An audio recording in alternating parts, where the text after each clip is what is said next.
నీవు కలిసి ఈ యుద్ధ రంగంలోనికి వెళదాం, ఈ సమస్య ఎలా పరిష్కారం కాదో నేను చూపిస్తాను అన్నట్లుగా దేవుడు దావీదుతో చెప్పాడు. నా మనసులో ఎప్పుడు తోచే ఒక భావన చెప్తాను చూడండి. దావీదుతో దేవుడు అన్నాడు, ఆ కంబళ చెట్ల దగ్గరికి వెళ్ళి మౌనంగా కూర్చో, నేను వచ్చేటంత వరకు కాస్త ఓపిక పట్టు, నేను వచ్చే సమయాన నీవు కూడా లేచి నాతో కూడా కలిసి వస్తే మనం వెళదాం అన్నాడండి. వాస్తవంగా అప్పుడు దావీదు ఏమనాలి?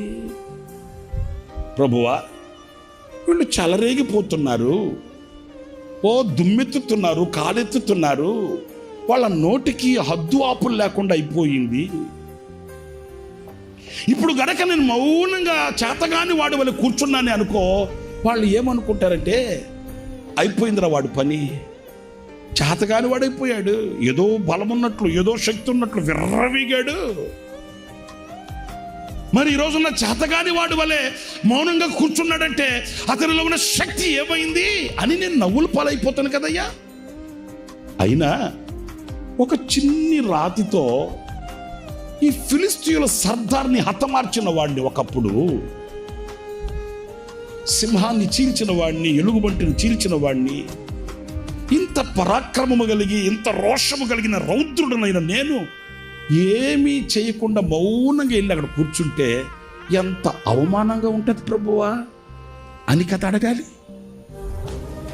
ప్రియులారా, మనం నేర్చుకోవలసిన చక్కటి పాఠం ఏంటంటే, దావీదు ఇలాంటి మాటలు ఏవి కూడా మాట్లాడలేదండి. ఎందుకంటే దావీదు మనసులో ఒక ఆశ, ఇంతవరకు నేను ప్రయాసపడ్డాను, ఇంతవరకు నేను కష్టపడ్డాను, ఇంతవరకు నేను చెమటూర్చాను, ఇంతవరకు వ్యయ ప్రయాసలు పడి నేను చేశాను, ఈసారి నా దేవునితో కలిసి నేను యుద్ధానికి వెళ్ళబోతున్నాను. స్తోత్రం కలుగుగాక.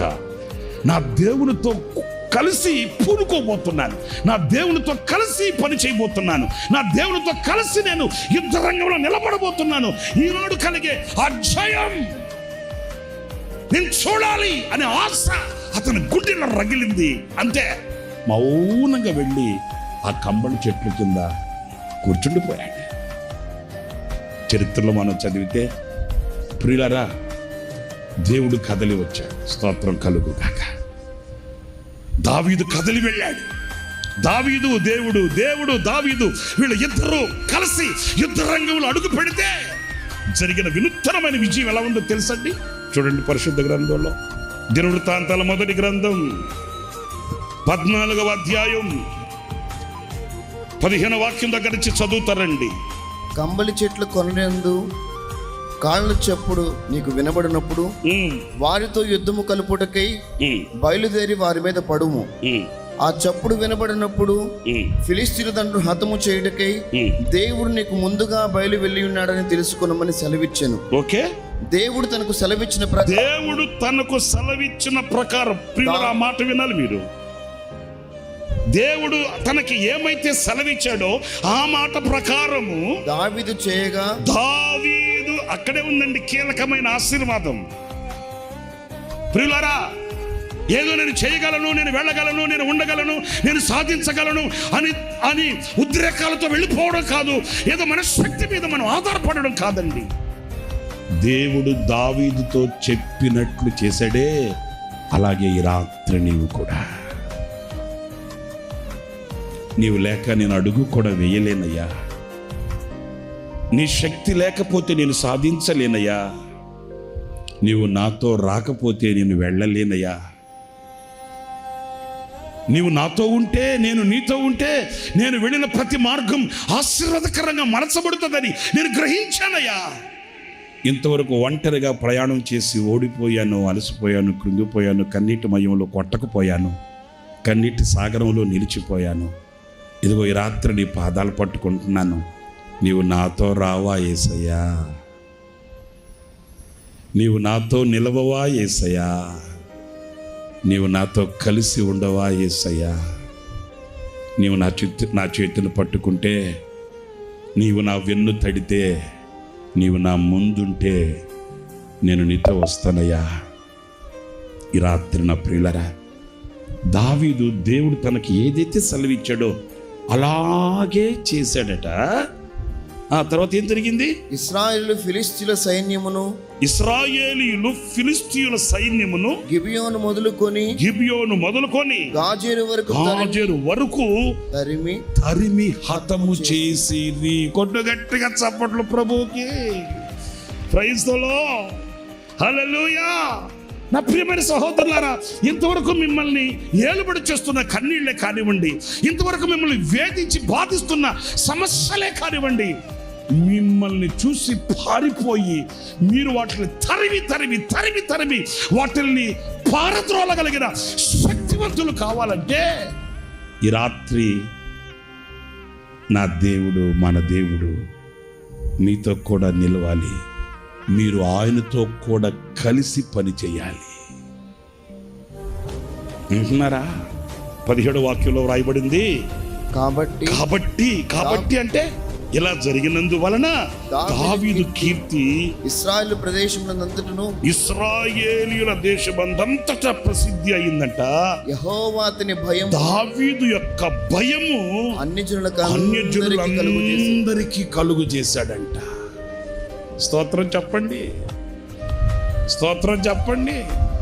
ఈరోజు మీ ఇంట్లో ఉండే బొచ్చుకొక్క మీ మాట వినట్లే. ఎందుకని? మీరు వీధుల్లో వెళుతుంటే మిమ్మల్ని చూసి కనుసైగలు ఎగరేసుకుంటున్నారు. మీరు సంఘంలో నిలబడి సాక్ష్యం చెప్తుంటే పెదాలు విరుస్తున్నారు. మీరు సమాజంలో బైబిల్ పట్టుకుని భక్తిగా బజార్లో కనబడుతుంటే మీకు ఏమాత్రం విలువ కలగట్లే. కారణం ఎందుకని అంటే ఆయనతో కూడా కలిసిన బ్రతుకు కాదు గనుక, ఆయనతో నీవు లేవు గనుక నిన్ను కప్పి ఉన్న ఆ అపజయాలు నిన్ను నవ్వుబాట్లు చేసి నవ్వులు పాలు చేసి నడివీధిలో నిలబెడుతున్న సంగతి వాస్తవం కాదంటావా? ఈ రాత్రి నా పిల్లలు, నువ్వు ఎవరితో కలిసి పనిచేస్తున్నావు? నీ స్నేహితులతోనా?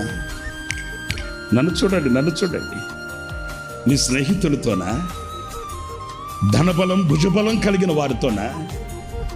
కొంతమంది ప్రార్థన చేయడానికి వచ్చి అడుగుతుంటారు, అన్నయ్య నేను మా ఫ్రెండ్ ఇద్దరం కలిసి పార్ట్నర్గా ఈ వ్యాపారం చేయాలనుకుంటున్నాను అన్నయ్య. అలా అంటారండి. కానీ ఏనాడైనా యేసయ్యా నీవు నేను, నాతో నీవు, నీతో నేను కలిసి వ్యాపారం చేయాలయ్యా, ఏనాడైనా మోకరించావా సహోదరుడా? నేను, నా స్నేహితుడు, ఇదిగో నా కోలీగ్, మేమిద్దరం కలిసి ఈ ప్రాజెక్ట్ వర్క్ చేయాలనుకుంటున్నాం అని ఆశిస్తున్నావే కానీ నా దేవుని శక్తి కలిగిన హస్తం నాకు తోడుగా ఉండాలి. ఆయనే నా కొరకు దిగి రావాలి, నా ప్రక్కన నిలవాలి, ఆయనతో కలిసి ఈ పని చేయాలని ఏనాడైనా కన్నీళ్లు కార్చి ప్రార్థించిన ఆనవాళ్ళు ఉన్నాయా సహోదరుడా? మరి అపజయాల మూట మోస్తూ అపజయాల ఓట త్రాగడం గాక ఏం జరుగుతుందేంటి? ఈ రోజున నోటి నిండా నవ్వుతో, కంటి నిండా నిద్రతో, ఒంటి నిండా ఆరోగ్యంతో, ఇంటి నిండా జనంతో, సౌభాగ్యంతో, సంతోషంతో, ఆనందంతో విల్లు వెరిసిన ఆ ఆనంద బాష్పాలు రాల్చవలసిన నీ కన్నీళ్లు ఈ రోజున వేరే విధంగా కనబడడానికి గల కారణం ఏంటంటారు? ఆయన తోడు, ఆయన నీడ, ఆయనతో సహవాసం నీకు లేకయే. ఈ రాత్రి ఒక కీలకమైన ఒక మాట చెప్తున్నాను. నిశ్చయంగా ఈ రాత్రి మీరు ప్రార్థించి ప్రభు పాదాలు పట్టుకోండి. మీకు సాక్షి ఇంకొక మాట చెప్పనా? ఇదిగో మన ఆత్మీయ తండ్రి దైవజనులు లేసన్న గారు ఉన్నారే, ఇక ఆయన గురించి కాక ఎవరి గురించి చెప్పుకుంటాం ఏంటి? ఇంత వైభవం, ఇంత హంగు రంగు, ఇంత ఆత్మీయ అంతరిక్షం, ఆత్మ ప్రపంచం మన కళ్ళతో మనం చూస్తున్నామంటే, నాకు తెలిసిన నా చిన్న సేవా అనుభవంలో నేను గ్రహించి నేను చెప్తాను. యేసన్న గారు ఏది ప్రారంభించినా, ఏది ఆయన చేయదలిచినా ఆ పరలోకమందున్న దేవుడు ఆమెను అనేసాడండి, అంతే. ఆమెను అనేసాడు, అంతే. ఆయన ఏది ప్రారంభించినా అందులో ఒక 100 అంతల ఫలం కనబడేది. ఏది ప్రారంభించినా అది క్రైస్తవ లోకానికి ఆశీర్వాదకరంగా కనబడేది. ఏది ప్రారంభించినా అది సఫలమే కానీ విఫలము అనే అనుభవమే లేదండి. ఎందుకని? ఒక్కడగా నిలిచిన ఒక సేవకుడు ఇన్ని లక్షల మందికి ఆశీర్వాదకరంగా మార్చబడడానికి గల కారణం, ఆయన ఏది ప్రారంభించినా ఆయన ఒంటరిగా ప్రారంభించిన వాడు కాదు, దేవునితో కలిసి ప్రారంభించాడు.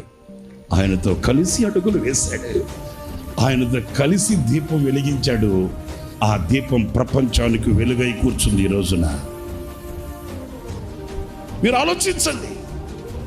నేను చెప్పాను కదండి, ఒక పల్లెటూరులో పుట్టి పెరిగిన వాడిని నేను.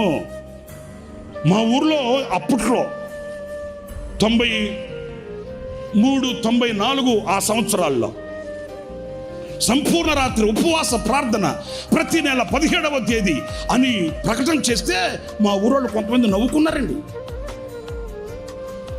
నెల పెడతారంటే ఎట్లా వస్తారు జనం?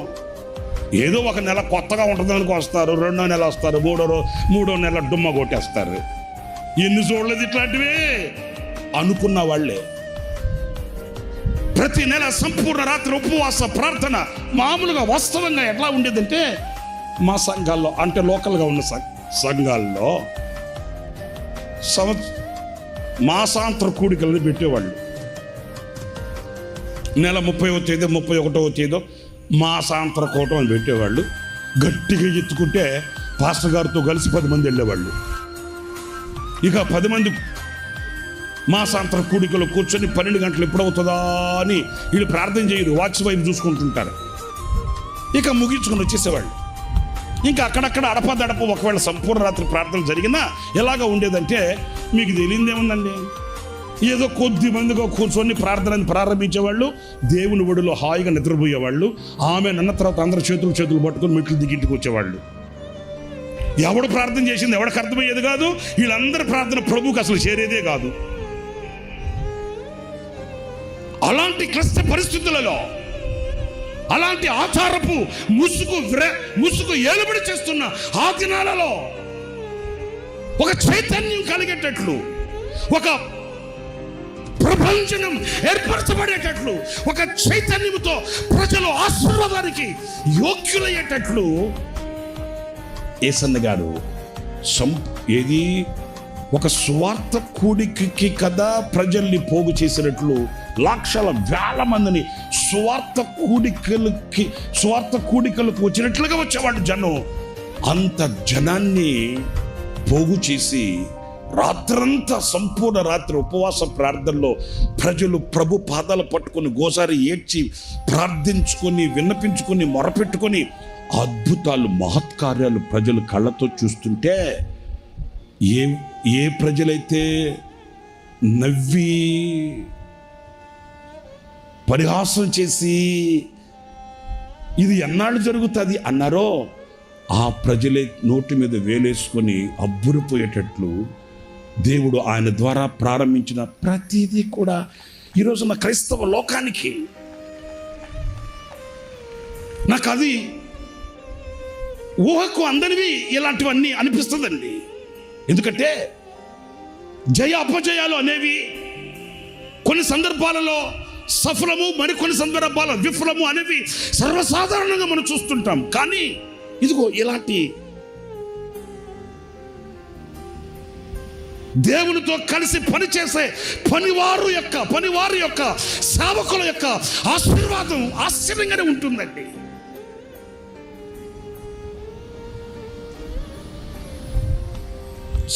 కొత్త సంవత్సరంలోకి వెళ్ళే ముందు వింటున్నట్టు నటిస్తున్నారా?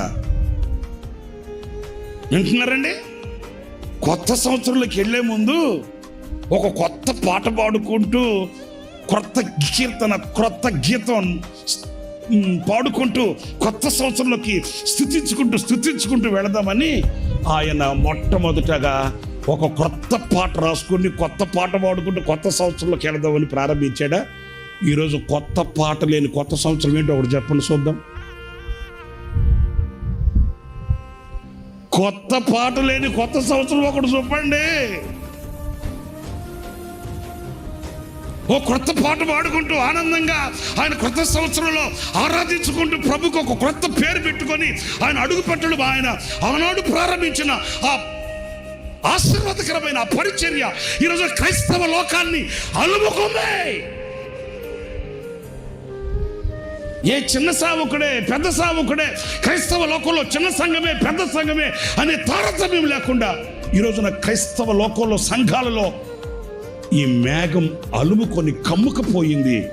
ఈరోజున సంఘాలన్నింటిలో క్రొత్త కీర్తన పాడుకుంటూ క్రొత్త గీతం ఆలపించుకుంటూ ఆనందంగా క్రొత్త సంవత్సరంలోకి వెళ్ళి ఆనందంతో ఆశీర్వాదకరంగా దేవుని సన్నిధిలో నిలవగలిగిన ఆ మొట్టమొదటి అడుగులు ఎంత ఘనమైనవో చూడండి. ప్రతి సంవత్సరం ఆగస్టు 15వ తేదీ అందరికీ ఖాళీగా ఉంటుంది కనుక అందరిని పోగు చేసి, ప్రజలందరినీ పోగు చేసి, రాష్ట్రం కొరకు, దేశం కొరకు, ప్రజల కొరకు, నాయకుల కొరకు, కాపర్ల కొరకు ఘనమెత్తి స్వరమెత్తి ప్రార్థన చేద్దాం అని ఆయన మనస్సులో మెదిలిన ఆ దివ్యమైన ఆలోచన చిన్నదిగా కొద్దిగా ప్రారంభించాడు. ఆ ఆగస్టు 15వ తేదీ ప్రారంభంలో రాష్ట్ర వ్యాప్త ప్రార్థనా వీరుల సమావేశం అని పెట్టాడు యేసన్న గారు. అంటే రాష్ట్రానికి సరిపడేటట్లు అన్నట్లు రాష్ట్ర వ్యాప్త ప్రార్థనా వీరుల సమావేశం అని పెట్టి ప్రజల్ని పోగు చేసి దేశ క్షేమం కొరకు, ప్రజల కొరకు, నాయకుల కొరకు, కాపర్ల కొరకు, సంఘాల కొరకు, సంక్షేమం కొరకు చేతులెత్తి ప్రార్థన చేస్తుంటే నా కళ్ళతో నేను చూశానండి.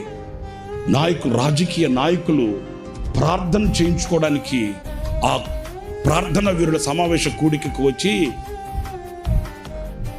ఆ నాయకుల నోట వచ్చిన ఒక మాట చెప్పనా, ఎందరో నాయకులు, సేవకుల్ని చూసాము, ఎన్నో సంఘాలను చూసాము. ఈవేళ ఈ స్వతంత్ర దినోత్సవ శుభ సందర్భాన ఇన్ని లక్షల మందిని పోగు చేసి దేశం కొరకు, రాష్ట్రం కొరకు, నాయకుల కొరకు, కాపర్ల కొరకు ప్రార్థన చేసే ఒక పనివాడిని ఇప్పుడే మేము కొత్తగా చూస్తున్నామండి అని నాయకుల నోట ప్రశంసించబడిన ఒక పనివాడు మన ఆత్మీయ తండ్రి దైవజనులు యేసన్న గారండి. ఈ రోజున అదే ప్రార్థన వీరుల సమావేశమే కానివ్వండి, రాష్ట్రాలలో అక్కడక్కడ ప్రార్థన సమూహాలుగా కూడుకొని రాష్ట్రం, దేశం కొరకి చేతులెత్తి ప్రార్థన చేసే ఒక ప్రార్థన ఆత్మ కానివ్వండి, ఇవన్నీ నేను ఎందుకు చెప్తున్నాను? ఆయనతో కలిసి చేసిన పని ఏదైనప్పటికీ కూడా అది శిఖరాల మీద కనబడుతుందే కానీ శిథిలమైపోదు. ఈ రాత్రి నా ప్రియమైన సహోదరులారా, మీ పని సఫలం కావాలి, నువ్వు ఆశీర్వాదకరంగా నిలవాలి, నువ్వు ప్రారంభించే ప్రతిదీ కూడా 100 ఫలాలను నీకు ఇవ్వాలి. నువ్వు నాటిన మొక్కే కానీ, చేస్తున్న పనే కానీ, నువ్వు ప్రారంభిస్తున్న ఏదైనప్పటికీ కూడా అది దీవెనకరంగా, ఆశీర్వాదకరంగా మార్చబడాలి అని అనుకుంటే నీవు దేవునితో కూడా కలిసి పనిచేసే పనివాడు కావాలి. ఆనాడు వికసించి ప్రకాశించి పరిమళించిన ఓ సువాసన వెదజల్లబడే వ్యక్తిగా నీవు నేను మనం మార్చబడగలము అనేది ఈ వాక్యం స్పష్టతనిస్తుంది. ఉన్నారండి పనివాళ్ళు, చాలా మంది ఉన్నారండి. ఓ కోకోలలుగా కనబడుతున్నారండి పనివారు. కానీ కొదువైన పనివారు ఎవరు? ఆయనతో కూడా కలిసి పని చేయగలిగిన పనివారు కావాలండి. ఈ రాత్రి అలాంటి పనివాడు నీవు కావాలని ఎందుకు కోరుకోవు? అలాంటి పనికత్తిగా, పనివారుగా మీరుండాలని ఎందుకు ఆశించరు? ఈ రాత్రి మీరు నిర్ణయం తీసుకోండి. నాయన, ఒంటరిగా చేసిన నా పని విఫలమైపోయింది, ఇదిగో ఈ రాత్రి మీ దగ్గర ద్రోహిని, దోషులకి క్షమభిక్షలు వేడి నీ పాదాలు పట్టుకుంటున్నాను. ఇక నీతో కూడా కలిసి పని చేస్తాను, ఇక నీతో కూడా కలిసి నిలుస్తాను, నీతో కూడా అడుగులు వేస్తాను. నీవు నన్ను విజయ పదములో నడిపించమని కోరుకుంటే నా దేవుడి రాత్రి బలమైన ఆత్మ కొమ్మరింపు నీ మీద కొమ్మరిస్తాడు. నీవు అభిషక్తుడు వగుదువుగాక, నీవు ఆత్మచేత నింపబడుదువుగాక, బలమైన శక్తిని చేరుకొనుగాక.